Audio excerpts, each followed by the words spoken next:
अस्सलाम वालेकुम रहमतुल्लाहि व बरकातहू। दोस्तों, उम्मीद करता हूँ सब लोग खैरियत से होंगे। आज का हमारा जो लेक्चर है वो पॉलिटिकल साइंस का जो कंपैरेटिव पॉलिटिक्स आपके सिलेबस में हेडिंग है उसमें एक पॉइंट है पॉलिटिकल सोशलाइजेशन। मैंने नोटिफिकेशन कम्युनिटी टैब में डाल दी थी, ठीक है। आप अगर सर्च करेंगे अपना सिलेबस पेपर 1 का, उसमें आपको कंपैरेटिव पॉलिटिक्स की एक हेडिंग मिलेगी, ठीक है। उसमें जो सबसे पहला टॉपिक है वो है पॉलिटिकल सोशलाइजेशन का। आज का हमारा यही टॉपिक है। दोस्तों, पॉलिटिकल सोशलाइजेशन क्या है? देखें, पॉलिटिकल सोशलाइजेशन दो वर्ड्स का मजमू है, ठीक है। एक है पॉलिटिकल और दूसरा है सोशलाइजेशन।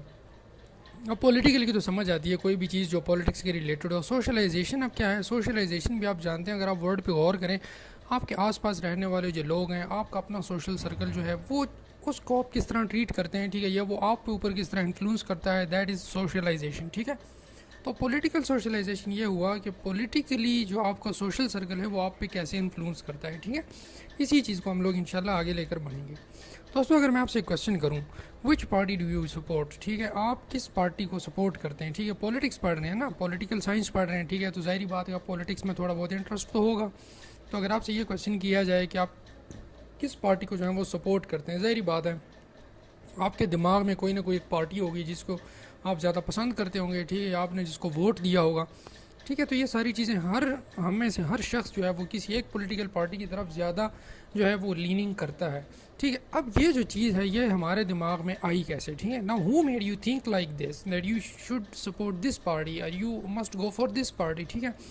तो देखें दोस्तों, कुछ फैक्टर्स होते हैं, कुछ चीज़ें ऐसी होती हैं, कुछ ऐसे इंटरनल या एक्सटर्नल फैक्टर्स हमारी लाइफ में होते हैं जो हमें ये सोचने पे मजबूर करते हैं, ठीक है, या हमें ये करने पे मजबूर करते हैं कि हम एक ख़ास स्पेसिफिक पार्टी को, पॉलिटिकल पार्टी को सपोर्ट करना शुरू कर दें, या पॉलिटिकल सिनेरियो को अडॉप्ट करना शुरू कर दें, या अपने दिमाग के अंदर कुछ ऐसे आइडियाज़ बना लें जिससे हमारी जो पूरी की पूरी पॉलिटिक्स होती है, ठीक है, किसी भी स्टेट के अंदर मुल्क की पॉलिटिक्स हो, ठीक है, या मुल्क की बाहर जो है वो बाहर ममालिक के साथ जो भी उनका पॉलिटिक्स चल रही है, ठीक है, उनके लिए हमारे जहन के अंदर किस तरह की एक चीज़ जो है वो पैदा होती है, that is actually the political socialisation, ठीक है। अब ये कुछ फैक्टर्स की वजह से क्रिएट होती है, ठीक है। वो फैक्टर्स जो हैं वो इन्फ्लुएंस करते हैं हमें ये सोचने पर कि हमने फ़लाँ पॉलिटिकल पार्टी को या फ़लानी पॉलिटिकल आइडियाज़ को अडॉप्ट करना है, ठीक है।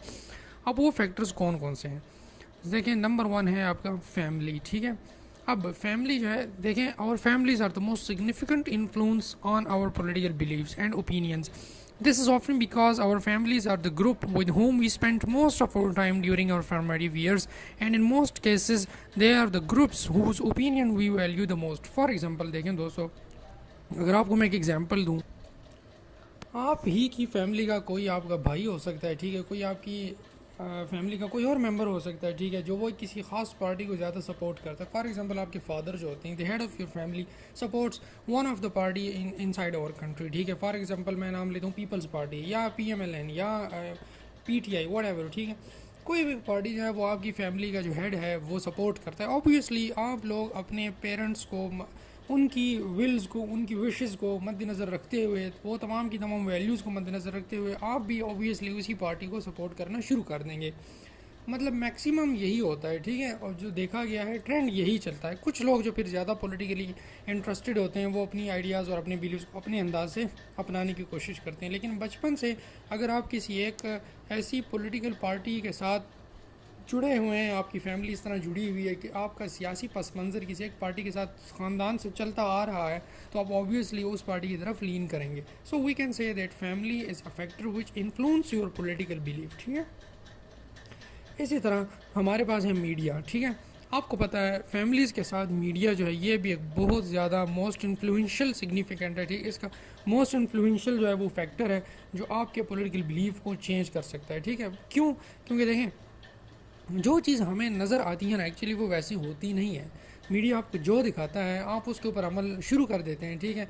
आपको कहते हैं कि ये शैम्पू ख़रीदें, ठीक है, एक मुख्तलिफ़ किस्म की आपको एडवर्टाइजमेंट दिखाई जाती है, तो ऑब्वियसली दिमाग उस चीज़ को एक्सेप्ट करना शुरू कर देता है, ठीक है। तो मीडिया के पास एक बहुत स्ट्रॉन्ग एबिलिटी है ताकि वो कोई भी एक चीज़, कोई भी एक प्रोडक्ट है, कोई भी एक बिलीव है, उसको वैलिडेट करे या इन्फ्लुएंस करे किसी भी इंसान के दिमाग के ऊपर, ठीक है। तो मीडिया भी एक कंट्रीब्यूटर है, ठीक है, ये भी एक फैक्टर है जो कंट्रीब्यूट करता है आपके पॉलिटिकल बिलीव को, ठीक है। इसके बाद जनाब आता है आपका स्कूल या कॉलेज या यूनिवर्सिटी, आप जहाँ पे पढ़ते हैं, ठीक है। आप ज़ाहिर बात है जहाँ पर पढ़ते होंगे वहाँ पर आप मुख्तलिफ़ दोस्तों से मिलते होंगे और मुख्तलिफ़ लोगों से बातचीत करके, उनसे गपशप लगा के आप उनके पॉलिटिकल विल से या वो जो आपको दलीलें पेश करते हैं कि फ़लाँ पार्टी इस तरह की है, ठीक है, तो आप ऑटोमेटिकली जिस बंदे की दलीलें ज़्यादा मजबूत होंगी, आपको पता है कॉलेज में यूनिवर्सिटीज़ में बहस मुबाहिसे चलते रहते हैं, सियासी गुफ्तगू होती रहती है, आप उससे भी बहुत ज़्यादा इन्फ्लुएंस हो जाते हैं, ठीक है। एक ऐसी जगह होती हैं जहाँ पर कंसिडरेबली बहुत ज़्यादा टाइम जो वो स्पेंड करते हैं अपनी फैमिली के बाद, आप सबसे ज़्यादा टाइम जो स्पेंड करते हैं वो आपके कॉलेज, यूनिवर्सिटी या स्कूल हो सकते हैं, ठीक है। तो ये भी एक ऐसी जगह है जहाँ से आप अपनी बिलीफ को चेंज कर सकते हैं, जो आपके बिलीव्स के ऊपर इन्फ्लुएंस डाल सकता है, ठीक है, स्कूल और कॉलेज और यूनिवर्सिटी। इसके बाद सबसे जो इम्पॉर्टेंट फैक्टर है वो है रिलीजन। आप जिस मज़हब के साथ ताल्लुक़ रखते हैं वो मज़हब भी आपको सियासी तौर पर कुछ नज़रियात देता है, ठीक है। आप उन नज़रियात को मद्देनज़र रखते हुए अपने पॉलिटिकल कैरियर को, अपनी पॉलिटिकल आइडियोलॉजीज़ को, अपने पॉलिटिकल बिलीव्स को चेंज कर लेते हैं, ठीक है। तो रिलीजन भी जो है ये भी बहुत बड़ा इन्फ्लुएंस करता है। इस तरह रिलीजियस ग्रुप्स जो होते हैं, फॉर एग्जांपल अगर हम उलमा की तरफ, कोई भी बंदा है वो मजहबी तौर पर बहुत ज़्यादा मज़हब की तरफ रुझान उसका है, तो वो ज़ाहिर बात है एक ऐसी पॉलिटिकल पार्टी को सपोर्ट करेगा जो मज़हब के नाम के ऊपर अपने काम करवा रही हो, ठीक है। फॉर एग्जांपल अगर पाकिस्तान के अंदर बात की जाए तो मुत्तहिदा मजलिस अमल या JUIF वगैरह वगैरह की जितनी भी पार्टीज़ हैं, ठीक है, जो रिलीजन के नाम के ऊपर, रिलीजन के नाम पर नहीं है लेकिन वो उनका मेन मकसद यही होता है कि रिलीजन को यूज़ करके लोगों को इन्फ्लुएंस किया जाए, ठीक है। तो इस तरह हम कह सकते हैं कि रिलीजन भी है एक इस तरह एक कंट्रीब्यूटर है पॉलिटिकल इन्फ्लुएंस पैदा करने के लिए लोगों के अंदर, ठीक है। तो ये आप जो है वो आपका जो करंट पॉलिटिकल बिलीफ आपके चल रहे हैं, आपको पता है जब भी किसी मुल्क के अंदर इलेक्शन होते हैं तो ये पार्टी सारी एक्टिव हो जाती हैं, ठीक है। इनका अपना एक मैनिफेस्टो होता है जिसको उर्दू में मंशूर कहते हैं, और वो इस तरह इन्फ्लुएंस करता है कि लोग अपने ओपिनियंस को चेंज करना शुरू कर देते हैं, ठीक है।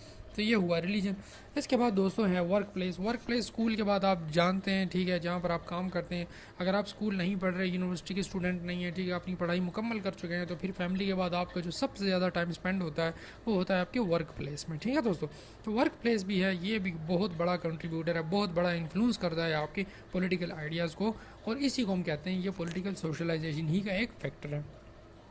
तो दोस्तों आसान अल्फाज में अगर मैं बात करूँ पॉलिटिकल सोशलाइजेशन क्या है, political socialisation is a life long process by which people form their ideas about politics and acquire political values. So this was all about the political socialisation, ठीक है। इससे आपको समझ आ गई होगी कि पॉलिटिकल सोशलाइजेशन कहते किसको हैं और ये किस तरह हमारे ऊपर जो है वो असरअंदाज करता है। दोस्तों आखिर में आपको फिर बताता चलूँ, कुछ लोगों को बहुत बड़ी प्रॉब्लम पेश आती है, वो कहते हैं कि हमें लेक्चर वाइज आपके टॉपिक वाइज लेक्चर हमें नहीं मिलते, हम एक पॉलिटिकल साइंस के लेक्चर प्ले करते हैं, नेक्स्ट पब्लिक एडमिनिस्ट्रेशन का शुरू हो जाए। दोस्तों मैं हर वीडियो में आपको बताता हूँ, अगर आप न्यू सब्सक्राइबर हैं या आपको प्लेलिस्ट का नहीं पता, आपने क्या करना है, आपने यूट्यूब ओपन करना है, ये लैपटॉप पर हो या जनाब आपके मोबाइल पर हो, बाई डिफ़ॉल्ट होम टैब जो है वो सिलेक्ट हुई होती है, ठीक है। आपने इस होम को नहीं बल्कि आपने प्ले लिस्ट के टैब को सिलेक्ट करना है। जब आप प्ले लिस्ट के टैब को सिलेक्ट करते हैं आपके सामने ये देखिए मुख्तलिफ सब्जेक्ट्स के प्ले लिस्ट आपके सामने नज़र आ जाती हैं। जैसे ये एक political science past paper explain, political science lecture series, अभी जो मैं वीडियो बना रहा हूँ आपको इस प्ले लिस्ट के अंदर मिलेगी क्योंकि ये पॉलिटिकल साइंस के रिलेटेड वीडियो है, ठीक है जी।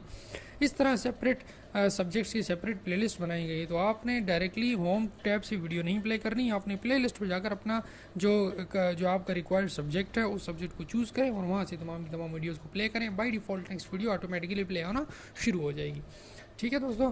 आखिर में आपसे यही गुजारिश होती है, अगर आपको हमारे लेक्चर पसंद आते हैं तो आप लाइक करें और कमेंट ज़रूर करें, ठीक है, इससे हमें अप्रिसिएशन मिलती है। और इसके अलावा अगर आप अपने दोस्तों को जानते हैं जो कम्पिटिटिव एग्ज़ाम्स की तैयारी कर रहे हैं तो उन्हें हमारा जो चैनल है, ठीक है, जो वीडियोज़ हैं वो शेयर करें, ठीक है, और अब रिकमेंड करें उन्हें कि इस चैनल को देखें, क्योंकि मेरा यही मकसद है कि इल्म जो होता है वो शेयर करने से बढ़ता है, कम नहीं होता, ठीक है दोस्तों। नेक्स्ट जो टॉपिक होगा कंपैरेटिव पॉलिटिक्स का वो है पॉलिटिकल कल्चर। इंशाल्लाह नेक्स्ट जो हमारी वीडियो होगी वो पॉलिटिकल कल्चर के ऊपर होगी। तब तक के लिए अपना और अपने आसपास रहने वालों को बहुत ज़्यादा ख्याल रखिए।